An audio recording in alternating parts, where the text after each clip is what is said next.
মানে আমি কিছু বুঝি না, আমি কি কারো পাকা ধানত মই দিছি? কদিনই পাকা ধানত মই দিলে তা হলো যে মানুষ আমাকে কিছু করবে আমি সহ্য করবো। পাকা ধানত মই দেয়নি, কিচ্ছু দেয়নি, মানুষ খালি সবসময় আমার সাথেই লাগবে, আমার সাথেই লাগবে। আমি কি করবো কও? আমি শখ করে কালকে কলেজে গেছি, কলেজে যায় সে প্রিন্সিপাল আমার দিকে তাকে আছে, কলেজের গিয়ে ঢুকতে কি না ঢুকতেই তাকে আছে। আমার কি আমার দিকে তাকে আছে, কি সব তাকে থাকবে লেখো?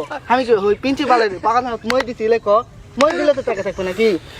ওরা কিছু মনে করিনি, সোজা সোজা আমি চলে গেল কলেজের ভিতরে ঢুকে আমার দিকে পিউনের টাকা আছে, পিউনের টাকা আছে। কিরে পিউনের ধানতে মই দিছি? পিউনের ধানতে তো মই দেয়নি, তাইলো পিউনের ধানতে মই দেয়নি, প্রিন্সিপালের ধানতে মই দেয়নি, তাহলে তাকে আছে কেন? তাকে আছে কৃষক, আমার দিকে তাকে থাকা লাগে কৃষক। যাই হোক ভিতরে গেছি কলেজের ভিতরে যায় তিনটা ছুরি, আমার দিকে হা করে টাকা আছে, হা করে টাকা আছে। আমিও কি পাকা ধান মই দিছি? না হলে অবশ্যই আমার দিকে ক্রাশ খাচ্ছে, ক্রাশ না খেলে কি টাকা থাকতে হলে ক্রাশ খাওয়ার জন্যই টাকা আছে। তো যাই হোক যেটাই করুক, তাকে থাকা দেখে আমি মনে করছি না নিজেকে গর্ববোধ মনে করলো যে আমার দিকে মেয়ে তাকে আছে রে, মেয়ে তাকে আছে, তাহলে আমার কপাল ভালো নয়।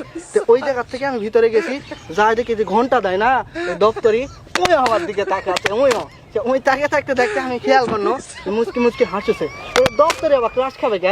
দপ্তরি তো ক্লাস খাবে না, তাইলো দপ্তরি ক্লাস খাবে না। ভিতরে চলে গেছি স্কুলের ঘরের ভিতরে, যত ছাত্রী সব আমার দিকে তাকিয়ে আছে।